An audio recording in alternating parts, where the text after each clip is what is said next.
Alright, I think I'm on, you guys. I am. Let's see. So today I don't have too long of a time because I'm gonna have to go eat in a couple of minutes. I just thought I would do a little bit of live today just to kind of hone on my craft here. Craft.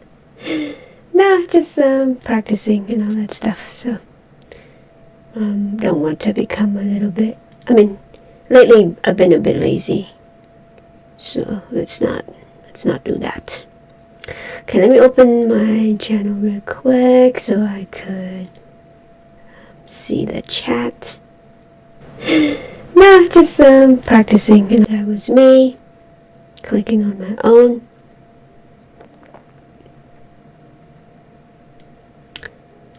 I wish there's a better way to do this. It's always like that. Okay, so I am live. It looks like I don't know if I want to put the chat up. So, well, we'll see. Alright, so I'm live and I'm alive. Yes, I am alive as well. As you could see. So this is a chart of GameStop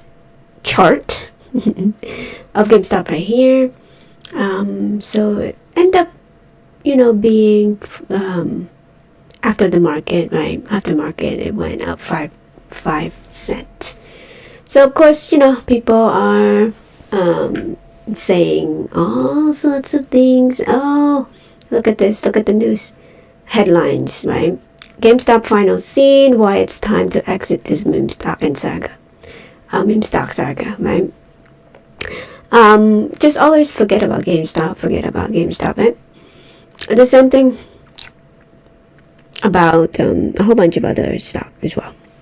So let's look at the price action first, though. As I said before, just keep in mind too, Monday we're not trading, so just so you know. Now I'm still looking at this price point right here where, it has some interaction before, so that is a significant level, which is 1442 if you are looking at the price right there, right? 1442. That's the price level that we've been seeing it interact historically. Okay. Why is that important? Well, because usually, trades and stuff like that, traders, institution and the likes, usually it's probably retail mostly here currently who trading against, try to trade against institution, right? They usually end up, losing if you don't know what you're doing. Don't know how to read the data and all that stuff. But again, trading is very, very risky. You don't want to do it if you don't know what's going on. That's why I always advocate for myself and, for people that I care about to always think of it as a long-term investment. And, Warren Buffett talked about trading in and out as well. And that's why he's a long-term investor, because again, he can't predict the price movement. Not even the greatest of all investor in history could predict the price movement from, today versus last week. You see what I mean? And so the best thing that you could do is to look for a different edge, so to speak. And that would be looking at the balance sheets, right? Just straight up numbers. If numbers make sense to you, if you're seeing this and you're still scared about investing in this company, okay, so be it, right? That's on you to determine, right? Because there's no analyst out there who's willing to make an assessment on this company at all. They'd rather not mentioning it at all. And you have to ask yourself why. Why only one analyst? Why there's only one one price point too? So it's curious, like they never change. Just $6. That's all. That's what it should be. And just to visualize $6 price point would be around here. And what I'm curious about too is $6 right there. Okay, what I'm curious about too is that perhaps this is when they're starting to short this company right here. Right? So that's probably why they wanted to be down there, so they could close out their position. Who knows, right? I'm just speculating here. Tinfoil hat type of thing. Also too, this is when Ryan Cohen bought in, right there, and around this time. So yeah, around $6 to $4 price point right there. Alright, so that's that. Just keep in mind, this is still the level I'm looking for. It's 1442. We're still kind of like maybe 2 or 3% above that. So be careful.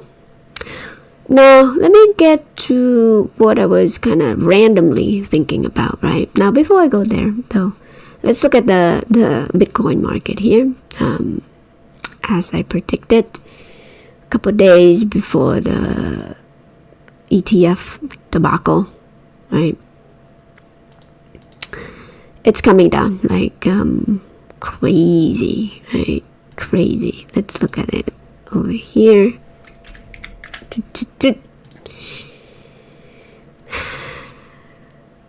See this? That's the price point that I was like kind of eyeing, and it's so predictable at this point. Now I think they're gonna try to, because of the 3 days trading, because Monday is not a trading day. I'm sure they're gonna try to kind of rally up over the weekend, going back to this level right here, right? This zone, this is the zone that you might want to think about, trimming off your position here. I always, let's see. Oh, hi, Emmanuel. What's up? Hello. How are you doing today? Thank you for joining. But let's see. I was saying that the price point for Bitcoin is kind of predictable, you guys. Come on. And this is what institution has been doing most of the time, is to try to gather more people in, right? So if you were to look at the previous cycle, of course, past performance is not indicative of future performance. I get that, but because of this is an algorithm based thing, and it's a kind of mathematical. So if you look at that, the peak from the last cycle to the peak of the middle cycle there, which I believe we are in right now, is 30%. Okay, and that's the wig up, including the wig. So if you including the wig up here, right there, up here to down to the wick. Oh, what do you see there? You see what I mean? So close to 30%. So that was the touching point right there. From the top to the bottom here, 30%. What a coincidence, right? Well, take it as you will with this. Be careful. Again, I always kind of look into the previous cycle to kind of get a handle of what Bitcoin is going to do. But now we have an element of, ETF and all that stuff. So who knows? It might be a different cycle here on out. perhaps it's going to be less volatile. There's going to be spike that you might not see the spike of like 10% in a day or 7% in a day anymore, because ETF usually are kind of dampen the asset price at will. I feel like it's kind of interesting to take a look into how the 24 hours 7 days a week trading for crypto versus the stock market too. So it's kind of interesting, but I think that's why it's been kind of like I've noticed the pattern here that every Friday it dips down, and then every kind of Sunday morning it spike up a little bit, and then the price kind of crater over the week. So the best time to buy Bitcoin, in my opinion, is on Friday. But it's not always like that, obviously, but majority of the time I feel like, and then sell it into Sunday, so to speak. But I think the excitement has died down already. So the accumulation point is not, I'm not going to accumulate yet until I see this price point right here. This is the price point that I'm going to kind of like accumulate little by little. Make sure that you are kind of like thinking about how you want to go about accumulate the stock price. Of course, I'm going to buy the ETF as well. Whatever it was, putting in front of you. I think it was this one right here, ARK Invest. So I'm keeping an eye on this one right here. But I'm going to wait until maybe half of this price. So if I were to look at my chart again, sorry you guys, 1 second. I feel like Chrome doesn't, for some reason, it's weird today for me. So that's why I use the Explorer. So if I were to measure from here to here, that's around 40% or even 50% from there, the lower, right? Not guaranteed that it's going to come to this lower level here, so to speak, because anything could happen, right? This one is the black swan event when, Corona was, we were experiencing coronavirus and all that stuff. So that's why I don't measure that one. So stuff like that could happen again. You've heard about recession is coming and all of that BS, right? Which bring me to another point. I was definitely looking at FBTC. What is FBTC? Was that ARK Invest?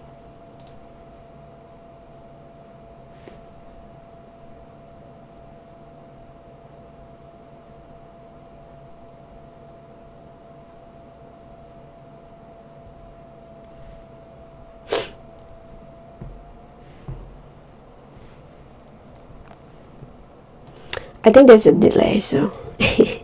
But yeah, ARK Invest. I'm sure there's another, Bitcoin ETF too, but I would wait on that because, again, the hype is still, in full force, I feel like. And that's why, the price keep coming down. And I kind of predict this. I mean, a couple of days ago, if you could look back to my older live stream too.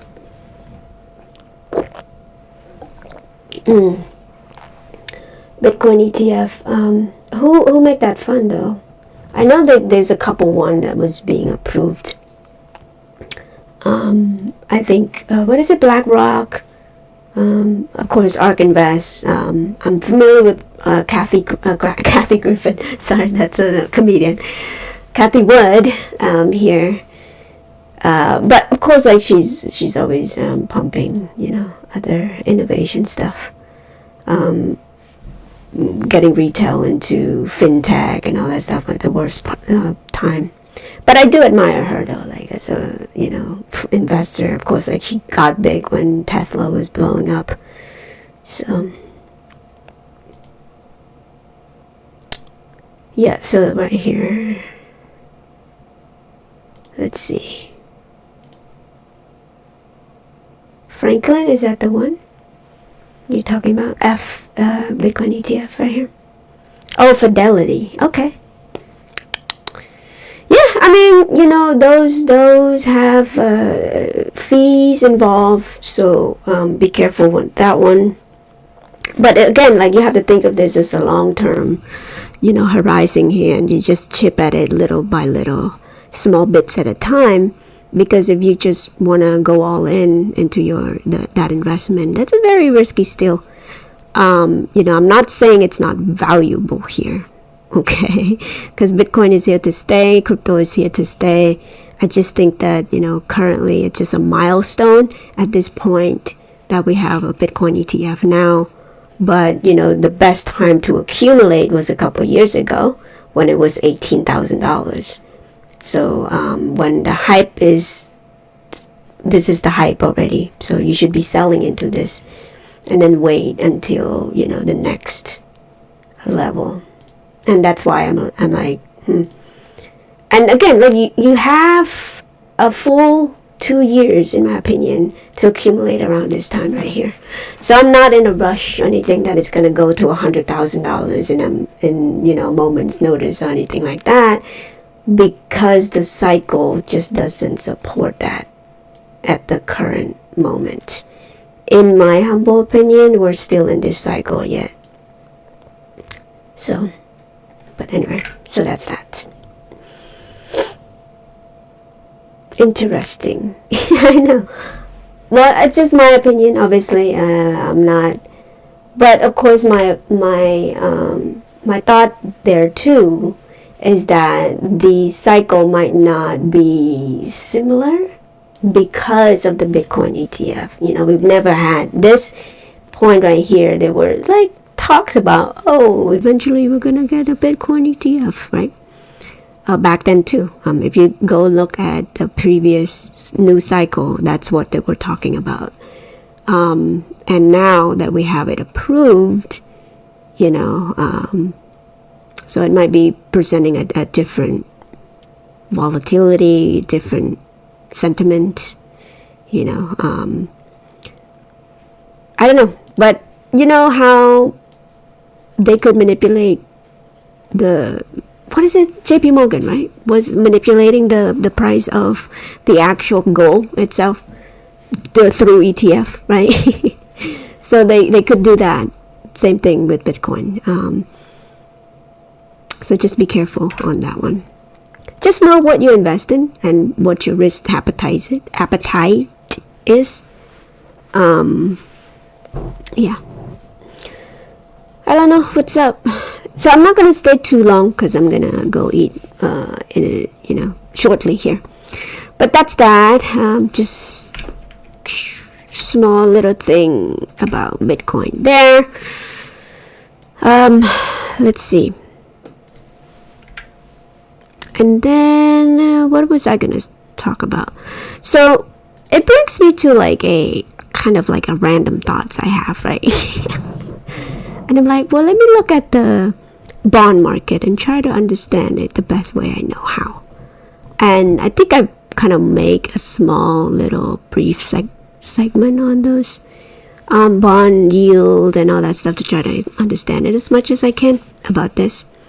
But I guess recently the 10-year bond was kind of dipping in yield, though. When the yield goes down, the value of the bond goes up. So that means like people are chasing that 10-year bonds, right? Now the reason being is that they want to lock in that rate in the 10-year horizon, or the 2 years. When the 2 years is lower than the 10 years, that's when usually what the economist is saying that we're gonna enter into a recession, right? And I'm sure it will probably slowly are in recession already. It's just that, the news doesn't tell you that. If you look at the bond trader reloading federal cut wager after CPI, it's interesting too that, the bond market is not as, it's not in the news cycle as much. That essentially bond traders usually knows a lot more about the market than the equity, markets, right? And this is what set the economy in motion, because it's the most liquid asset in the world, which is the U.S. Treasury bond, right?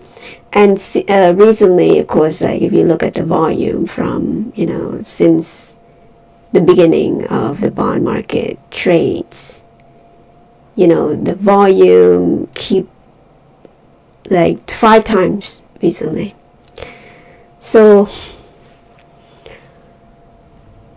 I don't know. I was just thinking about that, and it was like, what is going on here? Of course, like when I looked at this a couple months ago, you could go back in my live stream. I was kind of looking at this price point. It's like, well, how low can it go? I mean, at this price point, I was also marking this one too. So, I don't know. I don't have a coherent thought today, but just thought this is it. So, with the 20-year Treasury bond right here. Wait, hold on. Let me look at this one real quick. So this one doesn't have a 20 years. I don't know why. But the 30 years is still at $4 right there. There's a coupon rate, meaning that you could get from the Fed or from whatever. There's a discount rate. So you could technically get a 4.7. I don't know if the coupon rates is like only reserved for big institutions out there, banks or whatever. But if you go to the market, you don't get that. I mean, that's pretty like substantial difference right there. But as far as like the price of bond right here, it keeps creeping up. It used to be like this is a 10 years. With the 20 years, it used to be $80 per whatever bond note, so to speak, per share. And then now you would have been able to make 20%, 22%. Or if you hold it here in a couple months. So that's a huge move for a bond market. Usually bond markets don't move this fast. It's just showing you like there's a troubling time coming. But keep in mind though, when the bond goes up in value, okay, the rate went down. Okay, I know it's like kind of confusing sometimes. So that's why I'm trying to understand it on a basic level, what's happening over here. But in a nutshell though, when the rate, the long-term rate goes down and the short-term goes up, usually that's like a sign of like, hey, something is afoot here, right? They're trying to increase the liquidity or whatever. That's why they want to give you your treasury bonds, like, hey, give me your money, I'll give you 5% in 3 months. Or a 6 months bond, 5%. It's like they need your money right away, so to do whatever. And then when it unreverted back, so when this short term goes down to 2%, 3%, lower than the long term, that's when usually people are chasing, the long term, because if you don't, you might not get that high rate ever again, right? Because nowhere on the spectrum you could get that high rate. So again, in my mind is that there might be something going on that we don't know as a retail investor. So, alright guys, this is it. Anyway, so let's look at, I was like kind of thinking about serving the net. And I was like, how is this still around? And of course it would still be around forever until the end of time, until the end of AMC, right? And so this is the video that I saw. I haven't seen it like in its completion, but the untold story of Adam Aaron decided to cancel the vote. AMC stock squeeze update. Okay, let's listen. Revelations regarding the AMC saga, shedding light on a pivotal moment that many of us may have misunderstood. In a recent Yahoo Finance interview, Adam Aaron, the CEO of AMC, disclosed a critical detail about the alleged vote against the dilution of AMC shares. Contrary to popular belief, there was no vote against it. In fact, Aaron admitted to pulling the vote when he realized they were barely winning. Hello everyone. Welcome to Daily Stock Update. If you are new to the channel, be sure to subscribe to the channel and turn on post notifications by hitting the bell, so you never miss any of our uploads and also enter our giveaway. But before that, alert, this is not a financial advice video. For years, the narrative was that AMC shareholders successfully voted against share dilution. However, the truth is that Aaron decided to cancel the vote because they were only marginally ahead. This revelation raises questions about the series of events that followed and the subsequent impact on AMC stock. Instead of allowing the vote to proceed and potentially dilute AMC stock, Aaron chose a different path that has sparked controversy in the community, the infamous ape scam. Let's break down the potential consequences of these actions. Aaron had the opportunity to dilute AMC stock by selling 100 million shares at $25 each, which would have generated a substantial $0.5 billion in cash for AMC. However, he opted for the ape scam, a strategy that involves splitting the stock and waiting for the ape community to crash. This crash, whether manipulated by external forces or facilitated by Aaron himself, saw the stock plummet from over $10 to a mere $1. The climax of the ape scam was Aaron selling 100 million shares of AMC to Antara for a remarkably low $0.66 per share, accumulating a modest $66 million. This move, in contrast to the potential $0.5 billion from dilution, raises eyebrows and invites speculation about Aaron motives. To further fuel the suspicions, evidence surfaces from a similar incident in 2020 or 2021, where Aaron sold a staggering $2 billion worth of AMC. Why does he call it Aaron? I just got that. An MC's share stock. If he had followed a similar strategy during the recent events, the outcome could have been drastically different for AMC financial standing. The lingering question is, why did Aaron pull the vote when he had the chance to secure $0.5 billion through share dilution? The answer may lie in the theory that it wasn't about alleviating a $5 billion debt, as $66 million wouldn't make a significant dent in such a financial burden. Instead, some believe that Aaron actions were driven by a desire to assist naked short sellers in covering their positions, as they lacked genuine shares to purchase. This revelation adds a new layer to the ongoing AMC saga, prompting shareholders and enthusiasts to reevaluate the events and decisions that shaped the company's recent history. As the community seeks transparency and accountability, these revelations may fuel further discussions and investigations into the motives behind Aaron's strategic choices. In conclusion, the AMC narrative takes an unexpected turn with the realization that there was no vote against share dilution. The repercussions of this revelation raise concerns about Aaron's decision-making and the potential impact on AMC financial future. MC? I don't know, I just feel this is a dead horse. I know, I'm keep beating on it myself as well. But, I mean, how is it... Let me see. Hold on.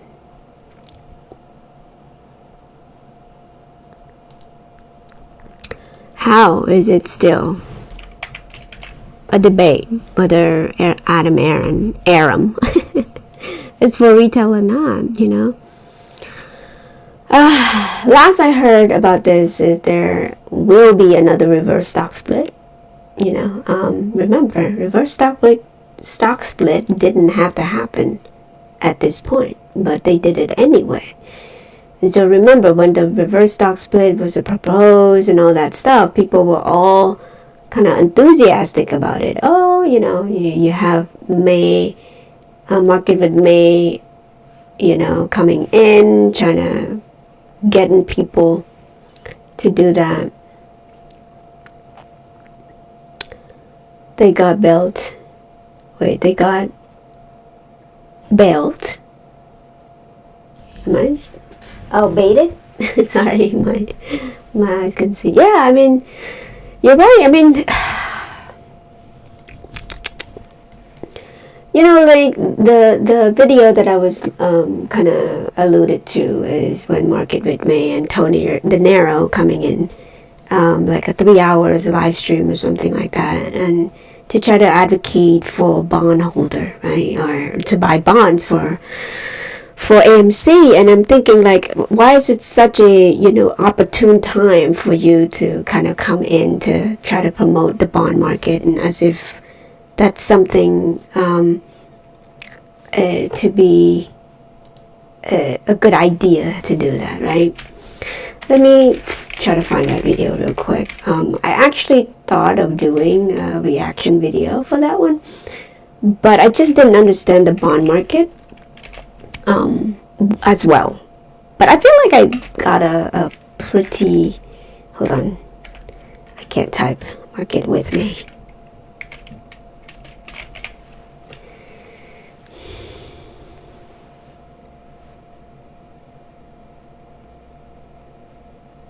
Right here, this is the video advocating for retail to buy this junk bond, right? So there's a reason why it's called junk bond, because the company could go bankrupt and you won't be able to get paid on your bond. Value might go down, depends on, you know, what's the May is going to be our white knight to pay off proceeding is, but you would get stuck in this type of thing, right?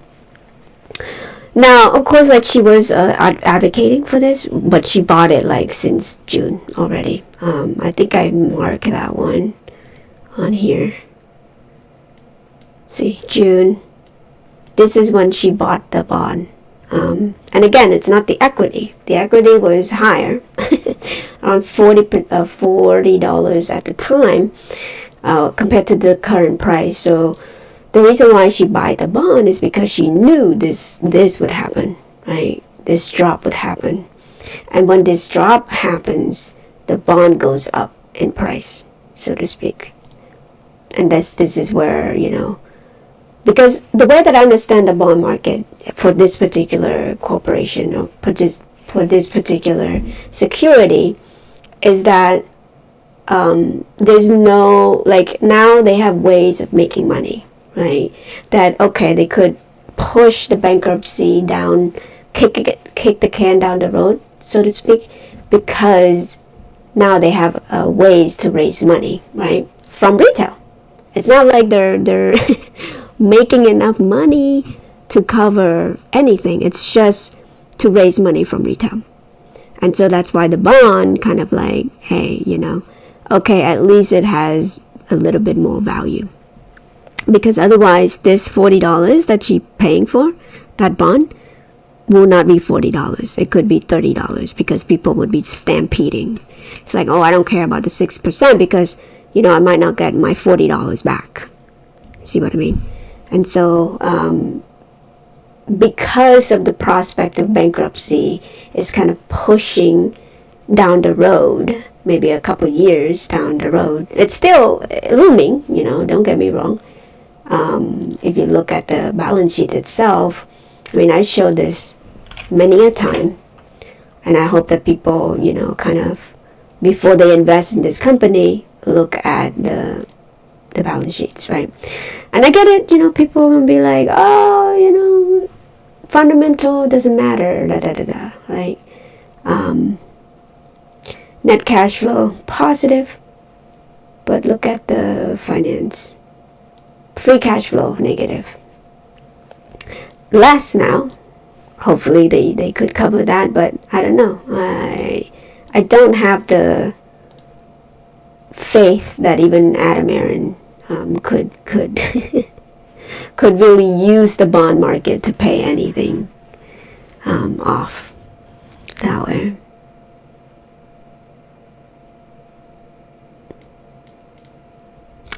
So look at this, like negative shareholder equity.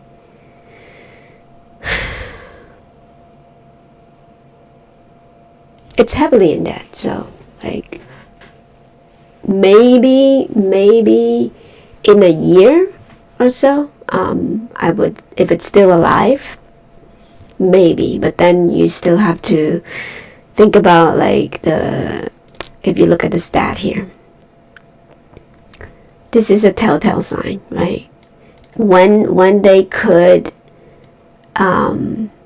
bring this particular metric up to 3.0 or whatever, more than 2, or more than 3, sorry, because 3.0 is like they could, they make enough to cover the interest payment, so at least they could survive a little bit longer. You see what I mean? But currently they don't make enough to cover that. And look at this score right here too.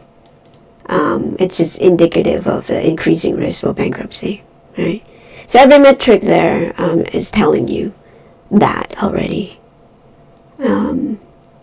So this is why they need to dilute. They need to keep diluting until they couldn't dilute anymore. And even at this price point, I bet you anything they're going to propose for that, next quarter, so to speak, another reverse stock split.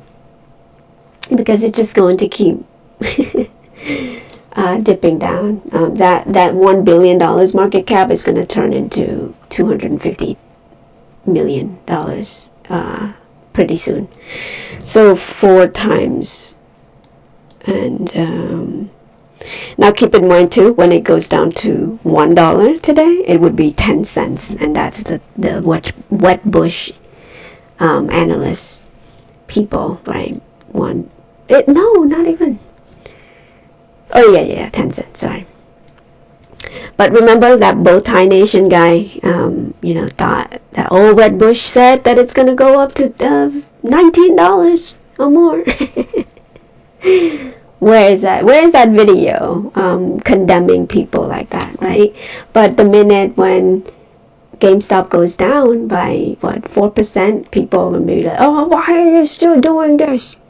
Why? Changing the subject, will you do another video on Social Security?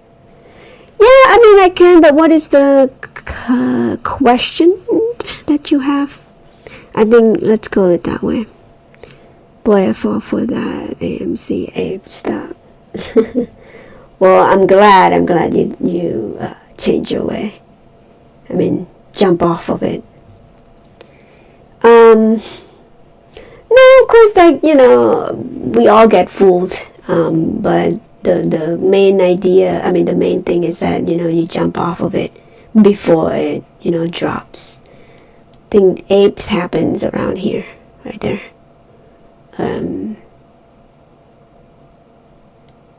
Yeah, like $100.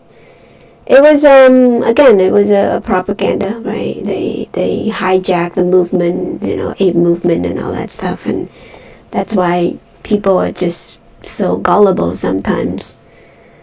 And what can we do? We're at the whims of our phone as well. Whatever information that is given to us or being spread to us, it's at the whims of our phone. And so that is, a technology that we're having right now that perhaps we're in, when we're talking about some stuff, and I think, with Facebook, change the subject, random stuff.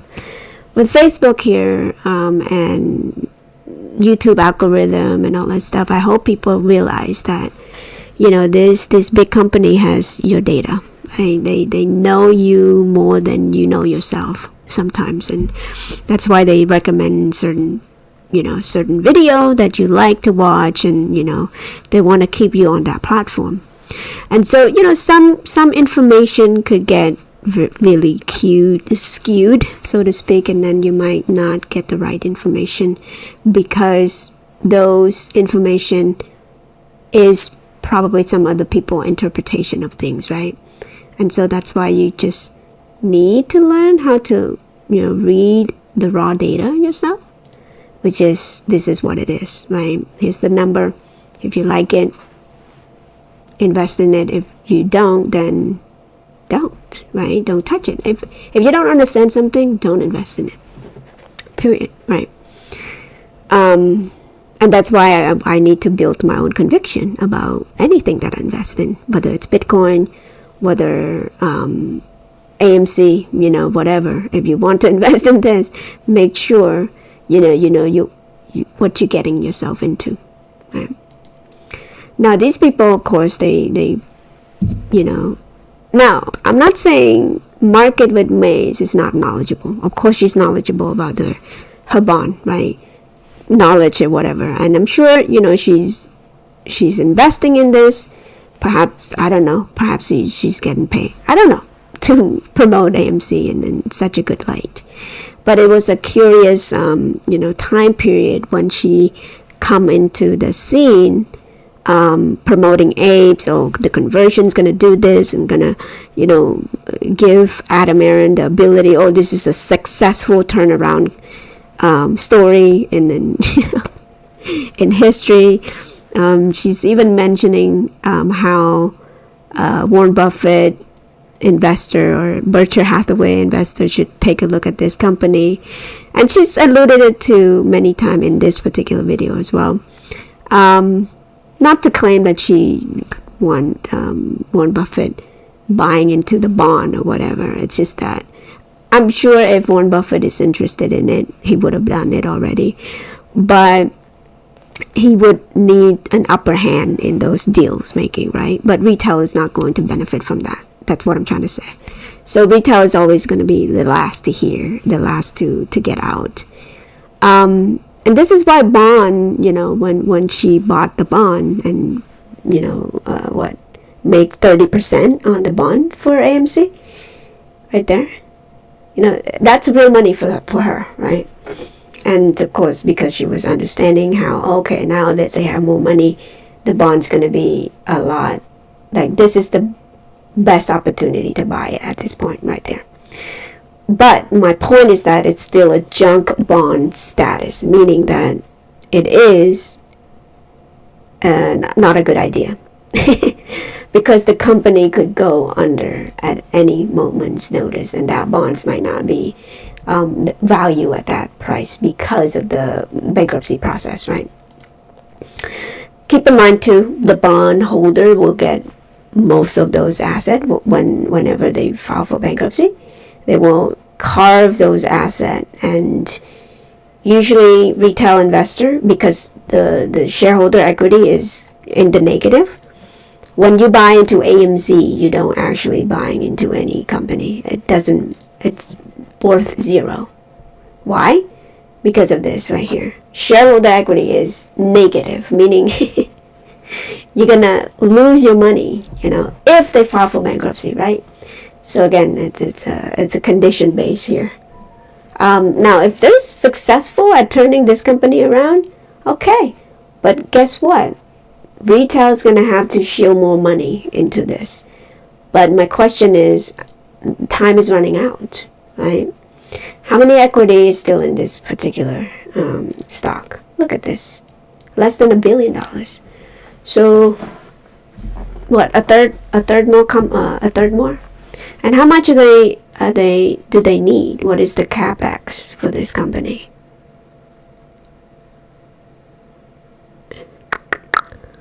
Where is this? So the interest payment alone for a trailing 12, this is a trailing 12, you guys, is this much. And look at the expenses, right? Operating expenses is $667 million, while the gross profit, just the gross, everything, for last 12 months for this particular quarter, right there. Okay, now if you want to go back to a year ago, right here, comparison, right? With this one, to this one, they had increased their revenue by 100% or close to 100%. That's good. But do you think it's going to be in another year? Can they double this? Okay. And even if they double that, can they make enough to just cover the basic, right? These two expense right here. $1 billion. I don't think so. I might be wrong. But if you look at, hold on, let me see the balance sheets right here. At least they have a year worth of operating, expense left in terms of cash, right? So that's why the bond went up in price. I think that's what I'm understanding it.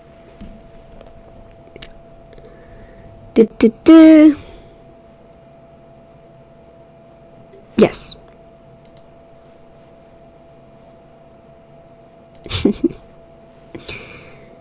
Okay, so let me play this. I might be out in 15 minutes or so. Need to go and eat. But I appreciate everyone coming in. I was watching this real quick, and of course this guy is pretty cool. He does a lot of cool video here. Let me see. Of course he does a lot of Trader Joe. I think this one is like market related one. So let's listen to this one. I'm gonna speed him up a little bit, and I'll leave you with this one. Fake shares, as in shares that don't actually exist and were created from nothing. You probably have some of them in your account. Today we're going to learn what really happened to Blockbuster and Toys R Us and a couple other businesses. You're going to learn what really happened with GameStop in 2021, and you're going to learn why the entire stock market is based on fraud. Allegedly.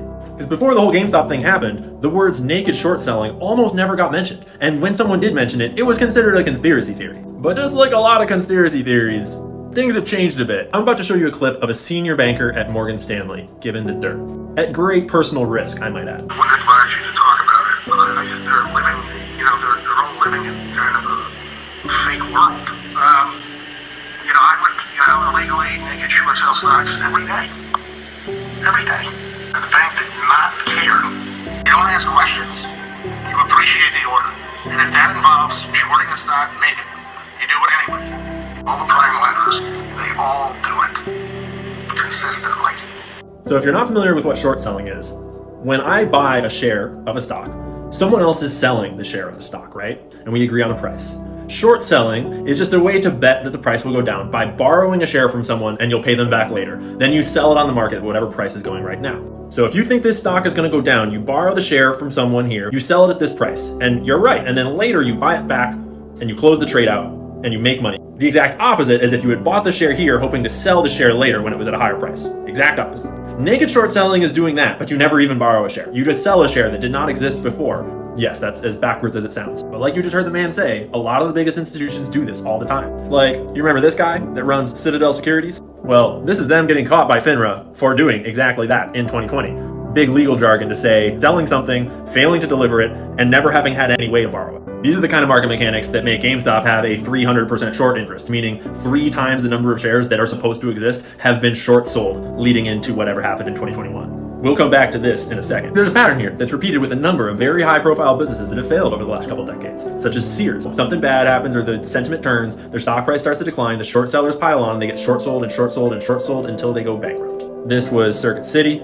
this was Pier 1 Imports, and this was Blockbuster, one of the first ones in this pattern. And there's another side to this too. Because when a company is failing like this, they almost always hire a consultancy firm to try to help turn the business around, to charge exorbitant fees for, shall we say, questionable advice. And that's exactly what happened at GameStop while they were getting hammered and short sold and hammered and short sold. And eventually they hired Boston Consulting Group to come and help turn the company around. But when Ryan Cohen took over shortly before the whole thing happened, the first thing he did was fire Boston Consulting Group and then sue them because he knew what was going on. because the consultancy group gets paid either way. If the business fails, they still get paid. And all the short sellers, if the business goes into bankruptcy and ceases to exist, they never even have to buy back the stock at all. And they get 100% pure profit on all of those totally above board short sales, tax free.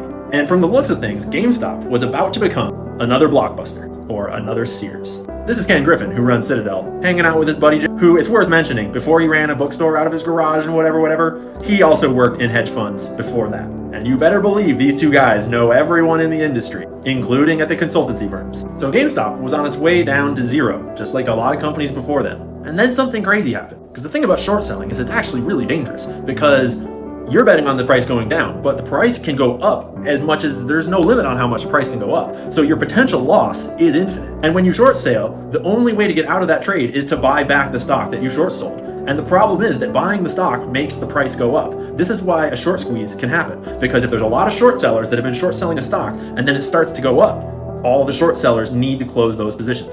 And right before the GameStop thing happened, 300% short interest is insane. Usually short squeezes happen with like 20% short interest. This is only possible if there are at least 200% shares completely fabricated, made up out of nothing, because they don't exist. The GameStop community had officially caught the short sellers in the act, and they had them by the balls. And in the SEC's own report, the red bars that show short sellers buying back the stock clearly showed that short sellers did not close. If they had tried to buy back 300% of the shares, the price would have gone a lot higher than it did. But this is data from one of the biggest retail brokerages in the United States of a normal month of GameStop trading, showing that green is how many people are buying and red is how many people are selling. And it's been like this ever since 2021, every month. And the blue line is the price going down with all this buying happening.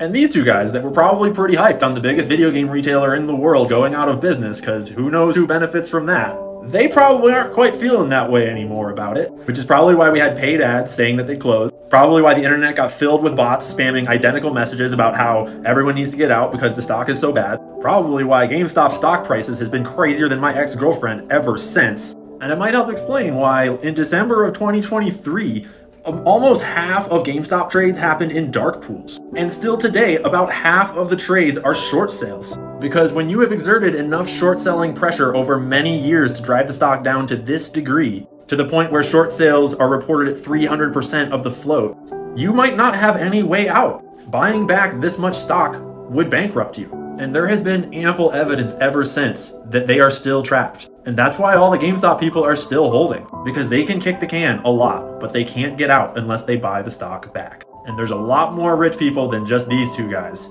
who are on the hook here. Think about what we've learned this year about how tied together the market is by leverage and swaps. Remember what that man said at the start? All the prime lenders do it every day. And by it, I mean create shares out of nothing and sell them counterfeit into the market. Now, there is a lot more to the story than what I was able to fit into this short video. A lot more evidence of fuckery and a lot of very complex ways for them to hide their trades. But one thing's for certain, no one's selling. Did you know that? Yeah, no one's selling. Yeah, I mean, like, you know, the evidence is there, obviously. And of course, like, people think that, oh, this is the run right there. It's like, oh, that was 3 years ago. It never happened. Naked shorting doesn't exist. Well, okay, if it doesn't, sure. But why there's so many negative sentiments about this stock? Why it's time to exit this meme stock saga? Right? Like Investor Place, Market Watch, everyone is trying to convince you otherwise.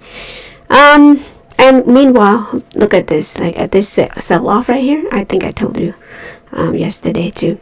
It's 2.48 million shares being traded right there. 2.4 million shares. What is that? Like less than 1% of the float. So there you go. So take that as you wish. Now, if you look at the chart exchange here again, and this one is kind of a good website to kind of gauge where the short interest. Okay, so within this couple of days it's been lower, but look at this 2 days ago, or even 3 days ago. 4 days ago, it was in the 71 percentile. It's like, what the, So what is that? Total short volume reported. And that's only reported. Why is it still shorted like crazy? Even though there's nothing to short. Like, nothing to see, nothing to hear, right? So 1 million shares being shorted. Another million shares, remember? Right? To the millions, you guys. Where's AMC Bigums? Like, look at how many million shares being shorted every single day. For some reason, GameStop is doing a terrible thing, right? Of course. I like to remind people to, look at the balance sheets. If the numbers make sense to you, invest in it. If not, go away. Yeah. And the whole NFT marketplace thing, come on. Like, really? Is that really the issue? Even though it's not on the balance sheets. Last quarter it was not on the balance sheets. So if it's closing down, and I still have a very optimistic point of view on that particular technology. I think it's still going to be around for until wherever. But it's just that, currently they can't kind of move forward yet because of the regulation. And this is why it's like they have to wait for the regulation first. Before, I'm sure the reason why they had it was because of the FTX, right? They had no reason to doubt anything because FTX was approved by, quote unquote, the big guys out there, right? The SEC didn't go after FTX or anything like that. So there's no reason to doubt that, correct? And so that's why they make that choice to go ahead and build on, the blockchains, and, that's the future of transactions, so to speak. But we all know what happened with the FTX thing. It's, laced with corruption. And if you don't see that on the face value, then, if you look under the hood, you probably be more surprised than anything that it's probably have something to do with GameStop as well. Like they're trying to, stop the bleeding or whatever, so to speak. Remember the tokenized GME? Where was that? Nobody's know what happened to that tokenized GME share, so to speak. So again, it's more than meets the eye, and you have to be vigilant. But as far as the meat and potato of this particular company, the balance sheets is solid, right? Look at the shareholder equity.